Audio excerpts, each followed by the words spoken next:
Hi, Andy. Hi, Tony. Thank you for agreeing to come on the Challenging University podcast.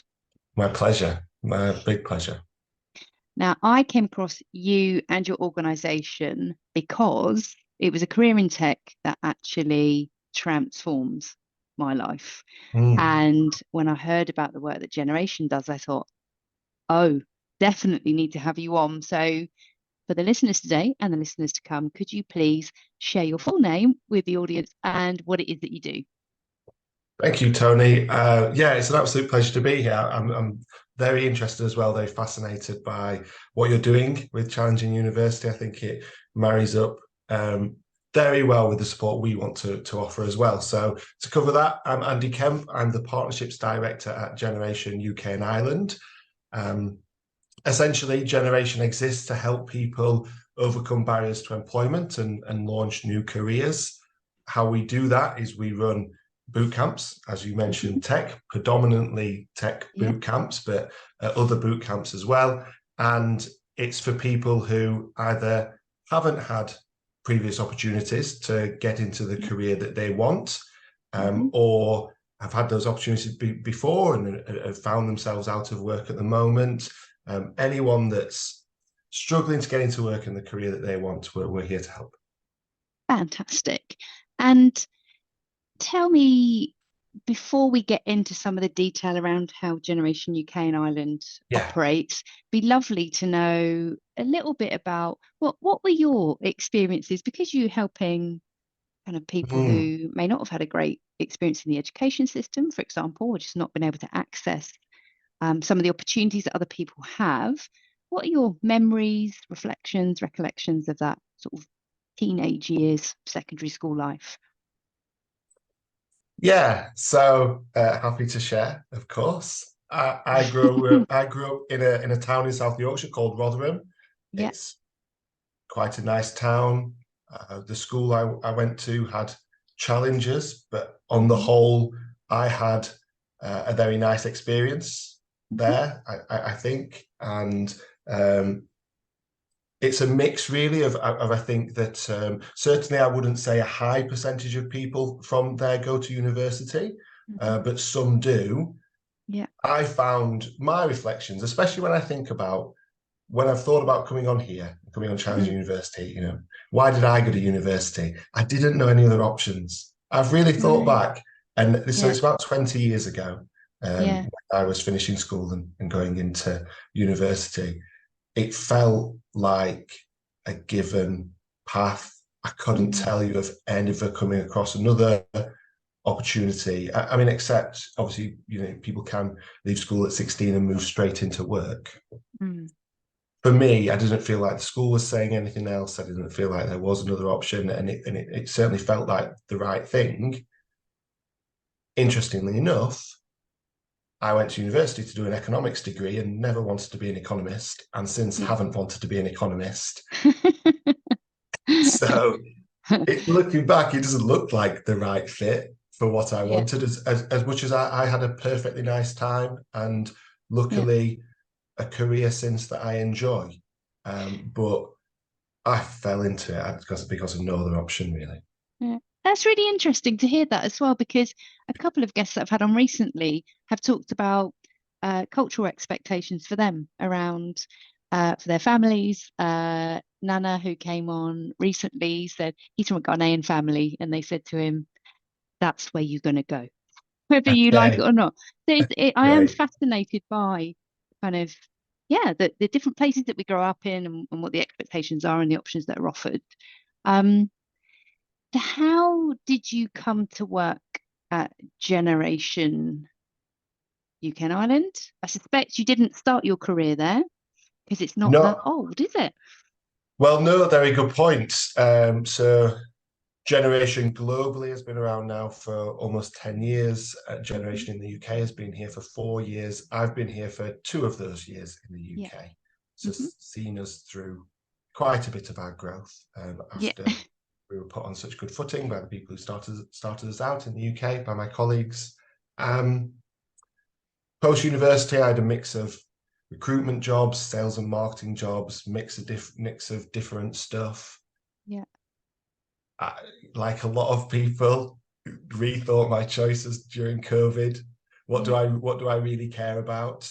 And at the time was discovering an area of, I think, social impact, charity work that I'd not really explored before, which was education and access to opportunities in education. And the facts that I found out about that, about how narrow opportunity is in the UK, how exclusively often opportunity is for certain groups, that I'd never really known about, really struck me.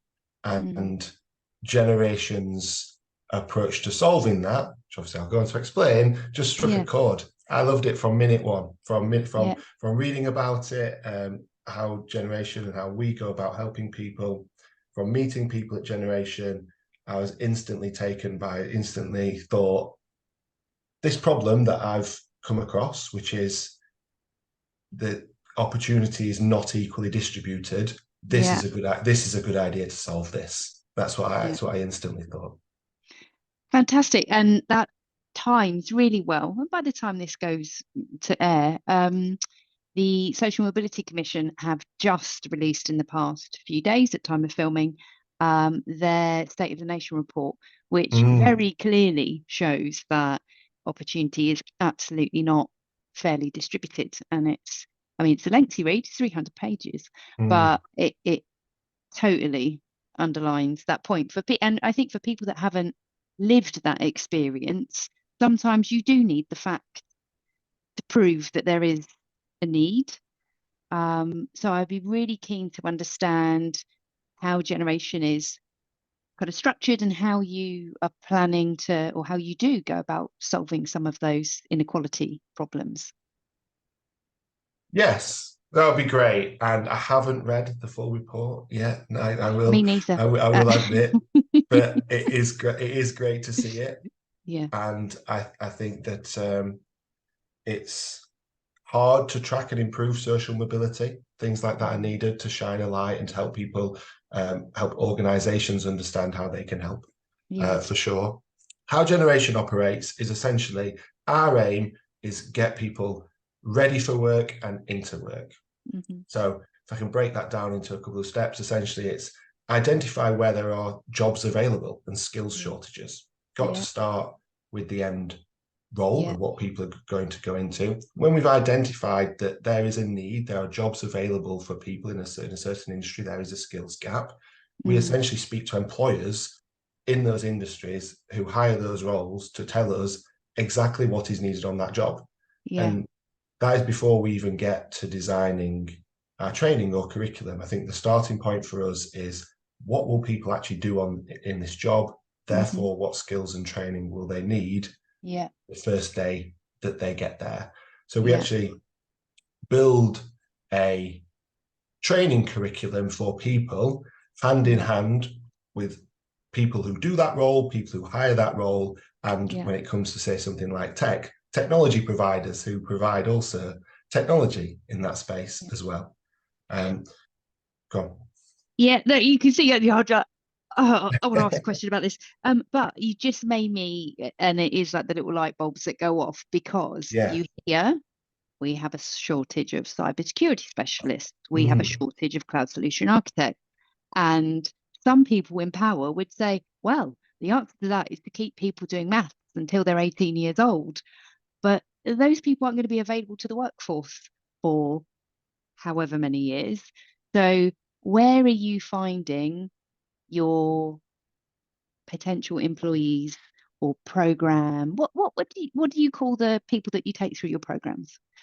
Yes, so we call them learners. We always refer to learners whilst people are essentially studying, learning through our boot camps. Yeah. Actually, if you look at the stats, there's as many unemployed people in the UK as there are vacancies. That's not perfect. It fluctuates a little bit, but it's always similar-ish.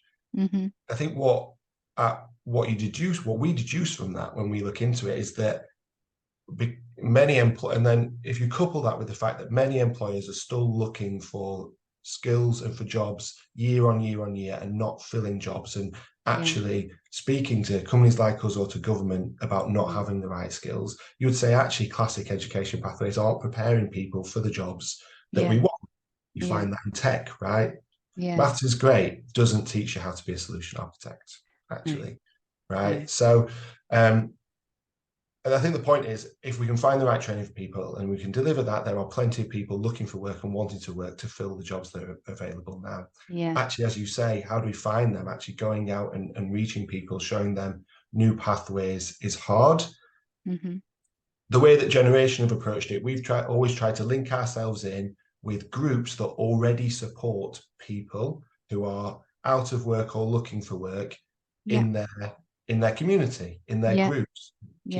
Access people through groups that already support them or they feel comfortable with. So we essentially end up building just a really large referral partner network that varies from a job centre to a group helping single parents return to the workforce. And if you can establish those links, it's those groups that will actually give you, I think, give you access to people who are looking for work. Yeah, and that makes perfect sense. And if I think about one organisation, SmartWorks charity, one of their founders of the Reading branch came on the podcast, and what they did was exactly that referral program. So they worked with job centres who would refer them people who are looking for work, had an interview, but required some interview coaching and appropriate workwear. And so they fix that need in that way by going via groups that are already speaking to people who are struggling to access the job market. So yeah, I think so. It's a very effective way to go. I would probably caveat that with you don't necessarily find people who are inactive, and we do want to find people that are inactive and bring them into job hunting, then thinking about generation. Well, you don't find inactive people through job centres. However, you can through other community groups as well, because they might be getting support in other ways. I referenced parents there, but as an example, parents get a lot of community support sometimes and may not have the confidence yet to be even actually engaging with the job market. So for us, job centres are a big part of it, but actually it's been really impactful to develop a really just widespread, I think, network.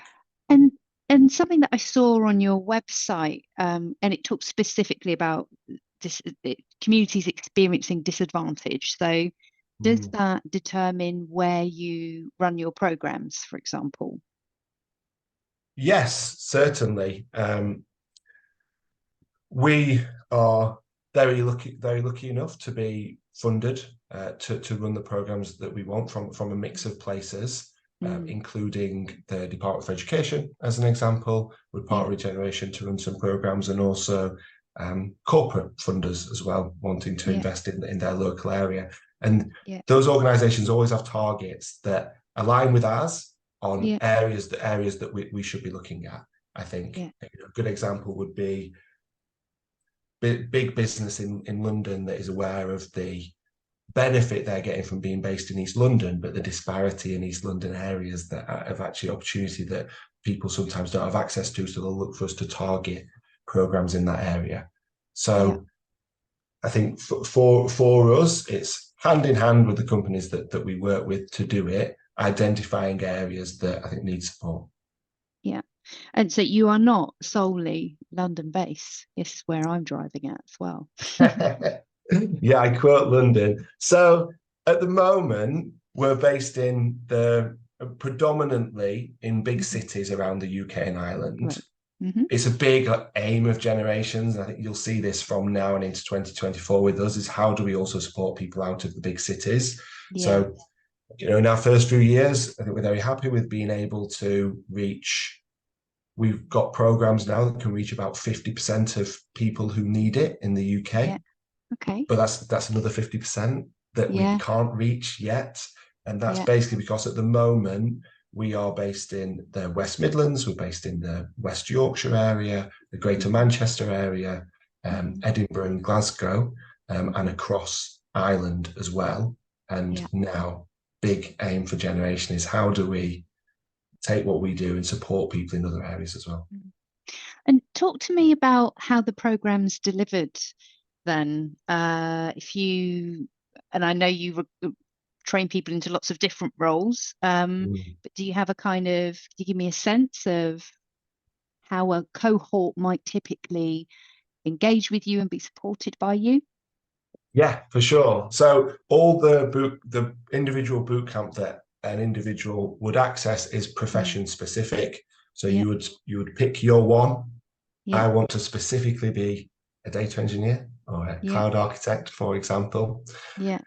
That runs for a number of weeks, up to 12 weeks, depending on Mhm. the profession. 9 to 5, it's full time. Yeah, five days a week. It's yeah, intense, I yeah. think, but it's but effective. Hmm. And essentially, everything is taught online. Yeah, So we can provide the a laptop, we can provide access to Wi-Fi, we can provide space for people to work in, but then it's oh, all delivered remotely in a class of yeah, 25 people who you yeah, go through that full experience with for the, let's say, 12 weeks. yeah. And that's something really important that you touched on there, because digital poverty is Mm, it's a real thing. It sounds really glib to say that, but again, um, there are lots of people that would say, but I thought everyone had a phone, mm, and I thought everyone had internet access, and having like come from a family where you buy a pay-as-you-go card, I know that that is absolutely not true. And I think, I don't know what the stat was, I'll probably get this wrong, but maybe 10 to 15% of households, maybe even more, have no reliable internet access. So to hear that you provide that degree of support must be quite a game changer for the people, for your learners. Yeah, very much so. I think we've learned everybody's needs are different, and you have to Mm, be flexible hmm. in what you can offer. You Yeah, know, a big one for us that I think has a real impact is yes, we ship and provide laptops. hmm. As you say, digital poverty is an issue. I'd Mm, say there are hundreds of generation laptops with learners at any one time yeah, around the country, people using them. But then if people can't study from home, if you don't mm, have that right space, because it's a privilege to be able to have that yeah, space, it can have a yeah, real positive impact on mm, somebody if they can then just access a space and get away yeah, from what might be a very understandably busy household. yeah. So a lower number of people typically take up the option for space to work from, but when they Hmm. do, it has a big impact, I think, on being able to access the course as well. And how do you take people through the process once they've kind of graduated from the boot camp? What happens then? Are they, because you mentioned employers help to fund these programs, are they straight into an employer? How does that work? Yeah, so employers have really helped us build the curriculum. So I think when you're Mm, entering, the great thing about Generation Program, when you're entering the job market, is you've hmm. learned the skills and the projects and the examples specifically needed for the roles that you're going to apply for. Mm, Then typically we have partners, employers who really care about supporting people into new careers, maybe from underrepresented and disadvantaged backgrounds. We'll yeah, partner with Generation to offer interviews and potential jobs to people once they finish the program. yeah. At the same time, we offer support for people to just go off and make their own job applications as well. I think Mm, our belief is the more active your job hunt can be, the better. So yeah. typically, the average experience is you finish your program, apply for a couple of jobs with a generation partner, and start Hmm. applying for your own jobs with our help as well. And we provide support for up to 6 months after the end of your boot camp to make sure that you get a job. That's fantastic. And what is that? Because I read something about you kind of, because I guess, and I watched some of the case studies actually from Generation around the world that had some Oh, nice. examples outside of the UK and Ireland. But when you have, I guess, being given that opportunity, given the training, and then you are potentially placed into a corporate workplace, which could be quite an alien environment to be in, how do you support people through that process? Yeah, so you remain, as I say, in that 6 months after finishing the boot camp with a couple of close contacts with Generation. And essentially that's Yeah, there to provide two things: support for getting a job, like essentially yeah, employability support, yeah, and pastoral support. So it's yeah, also to make sure we're still um, helping support people's needs yeah, as they get ready for the workplace and in their first few weeks as well. yeah, I think what I will say is with, particularly also with generation partners, that the majority of partners we have at this stage have hired from us before, and we've had really good yeah, feedback from learners about how well that's gone. yeah. So we can be uh, sure and confident of the support that people are going to get when they're moving into work. Of course, we can't know that with every company, so we make sure we stay on hand so that people, especially as you say, in what can be a difficult first few weeks, reach Mm, back out to their team at Generation who are providing pastoral care. fantastic. So you said in the UK and Ireland you're 4 years old. Yeah, What what have been, because I know for any organisation that I guess is doing kind of social impact work, there will be some pretty tough targets that you hold yourself to, and some stuff that you probably have to report back to the people that are investing in you. What have been some of the highlight things that you have or noticed, observed, things you want to achieve next? yeah, that's a good question. Um, yeah, I think it's really important that we're tracking the impact that we have and can have the maximum impact that we do. And for that reason, Generation as a whole loves data. We love talking about data. Oh, it's data at data at the center, isn't it? Yes. Data, you have been reading, I I mean, have. See? know it Did better than my I do research. now. I very much appreciate that. Yeah, we've got a wonderful data team. They track so much stuff. We always talk about our impact and report back on our impact on breadth, depth, and durability. Yeah. So we even got a little catchphrase for it as Yeah. well. Okay. Yeah. I'll Breadth jot one down. I think breadth is essentially the number of people that we can reach and where we Yeah. can reach them. Yeah. Depth is essentially how many of those people get into meaningful careers. You know, Mhm. are the courses having the impact that we want? Durability is what's really, I think, interesting to us at Generation at the moment, because that's about, is it actually developing into a career and a meaningful career over time? So Yeah. durability would essentially be what's actually the retention rate. So we stay in touch with all people after our Yeah. programs and find out how well they're getting on, how many people are moving on to the next role. And what's really Yeah. interesting is average income uplift.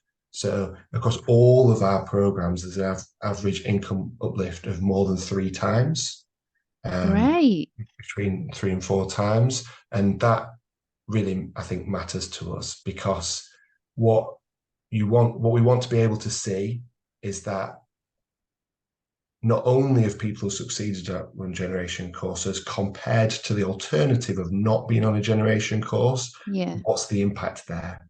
Yeah. And because obviously a number of people would get into work anyway, Yeah. but for us, there's a real stark difference after a number of years Yeah. between people being on a generation course than otherwise, and that's a real, I think, that's how you really track your social impact. And do you have an eligibility criteria for people that want to join your boot camps? Long story short, no, and I'm Hmm. very proud of that. I Yeah. would encourage anybody interested in generation to apply, because it really is open for almost everybody who needs us. Yeah. It's not based on experience or qualifications. It's Mm. really based on intrinsics and motivation, and that is the. If I was going to give advice to anybody looking to join a generation boot camp or wanting to do something similar, Yeah. the biggest factor is motivation.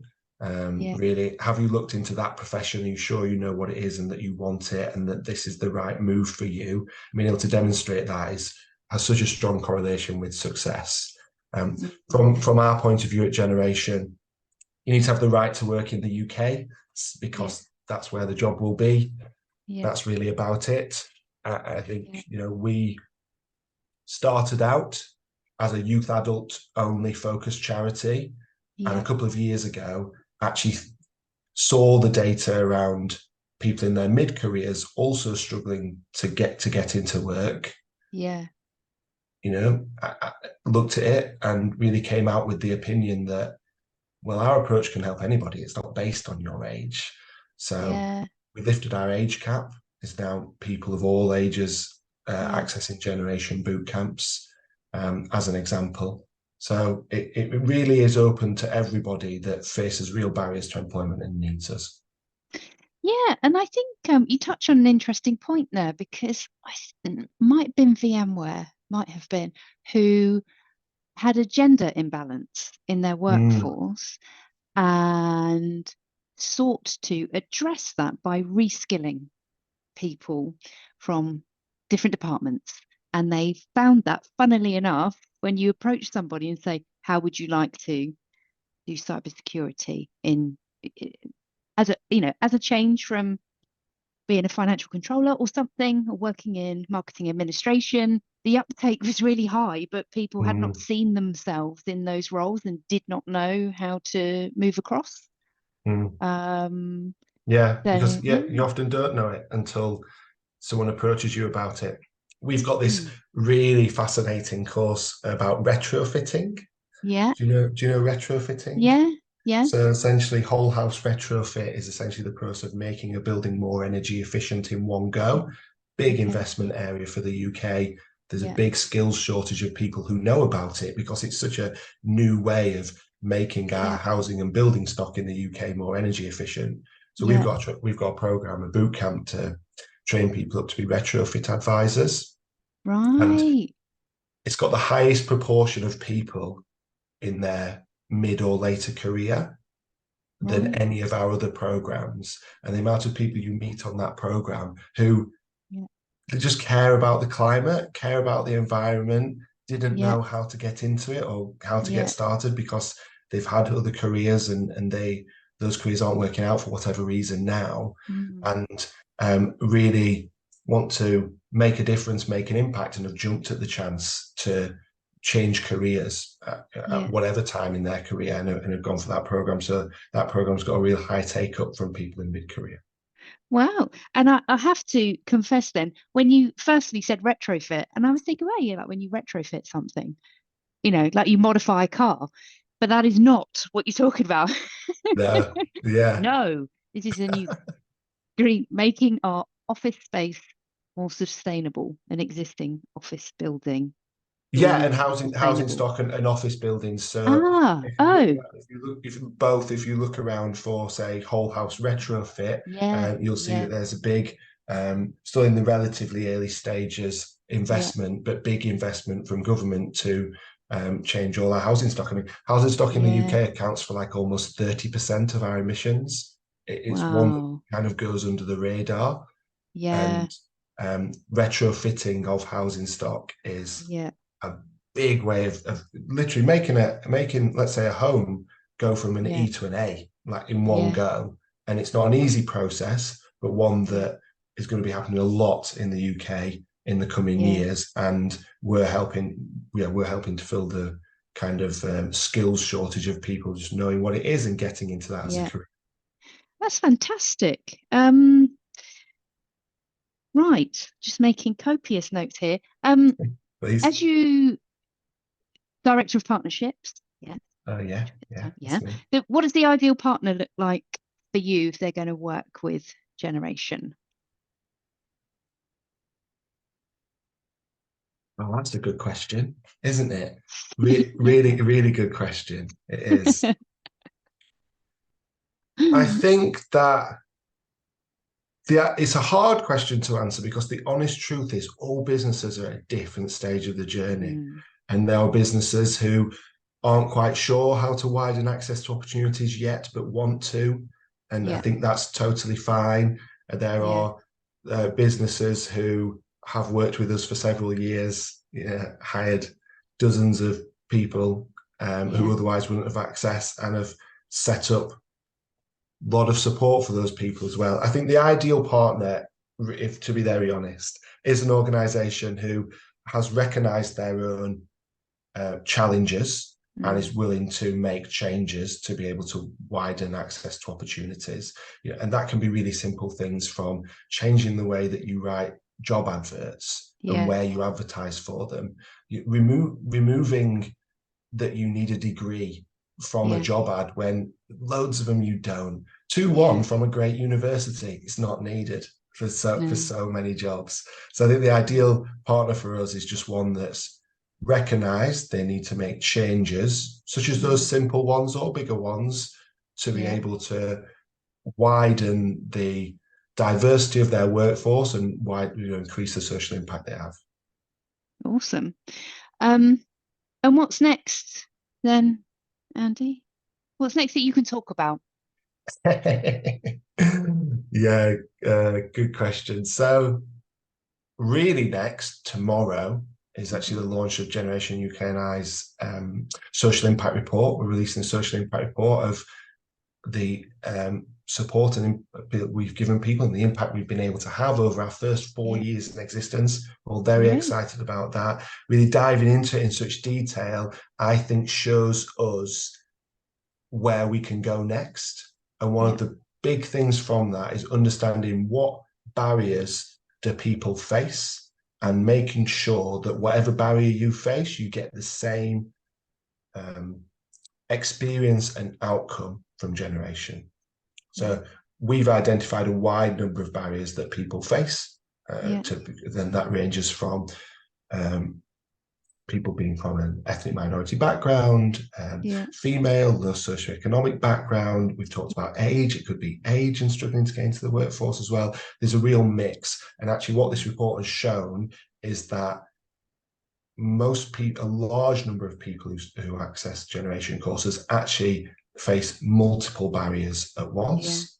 And what we already do a good job of, but what is really high importance to us is making sure if you face 2 barriers or 6 barriers or whatever they are, you still get the same experience from Generation.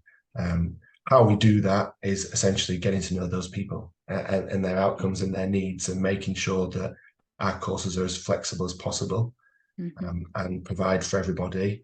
On top of that, we've also touched on it as well. How do we reach more people? We're based in the big cities around the UK, and what can we do to make sure that other towns and cities, or even people from areas that aren't big towns or cities, can access Generation as well?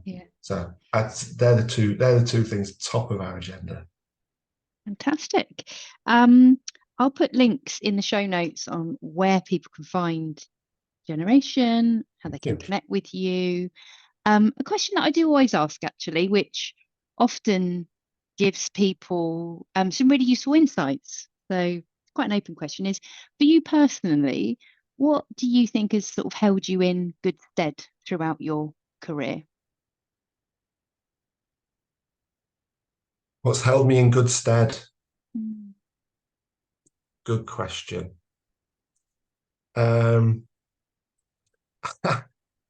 It sounds like I'm channeling LinkedIn personalities here, but I think it's kindness. I think it's kindness. I'm going to go with kindness. I think there's a an old school, hopefully retired opinion that to be successful in business, to be successful in roles, you have to be cutthroat. You don't. And I tell this to people who are on our programs and moving into work as well, particularly people that are moving into work for the first time. Kindness goes so far, helps build relationships, helps build trust, helps build understanding, particularly between people who are from different groups or different backgrounds. So that's the way I've always tried to approach things. And it's the first thing that sprung to my mind when you asked that. I think just being kind to everybody. Yeah, and I reckon, actually, given you've got, background in sales, you worked in recruitment too. And I've also worked in those environments a long time ago, and I think there was a time, an old school view that, you had to be cutthroat. But the people that I remember most from my career, the people that were genuinely good, nice people. Yeah, I think so. And if you work in, say, recruitment or sales, Yeah. actually it's authenticity and Yeah. trust that get people to not only work with you once, but work with you again. I Yeah. think a cutthroat nature might feel like it works one time, it doesn't build any kind of stable relationships. I think being kind and being authentic is what turns a job into a career. Yeah. Oh, look at that. See, that's Soundbite? that's a sound bite. That's a sound bite. I've absolutely loved having the opportunity to talk to you and learn more about what Generation does. We'll be putting you on the list of helpful organisations on our website. And well, I look forward to hearing the outcome of your report. Thanks, Andy. Yeah, absolute pleasure. Thanks so much for having me. Really good to talk. You're welcome.